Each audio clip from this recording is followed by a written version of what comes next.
Da quando sono state immerse in mare nel 2013, le paratoie del Mose sono tappezzate da cozze e alghe.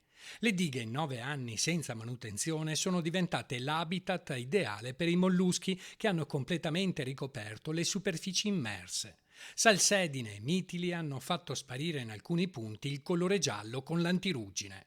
A dimostrarlo sono le immagini realizzate dalla Guardia di Finanza nelle ispezioni effettuate dal reparto operativo aeronavale che con i loro sub e il personale su barca hanno fatto sollevare le paratoie per documentare lo stato in cui versano i cassoni senza manutenzione.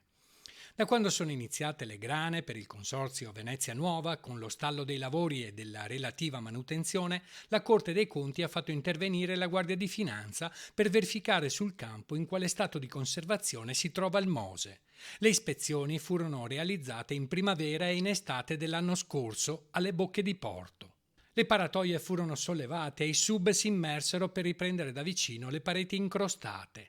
Dalla barca furono ripulite con un raschietto delle piccole aree per constatare che l'antivegetativo aveva evitato il peggio. Gli accertamenti delle fiamme gialle furono in grado di escludere un degrado irreparabile, ma fu constatato che senza una ordinaria manutenzione sarebbero potuti insorgere ulteriori danni. Secondo il progetto, ogni paratoia dovrebbe essere sottoposta ad una manutenzione ordinaria ogni 5 anni, ogni 15 anni una manutenzione straordinaria.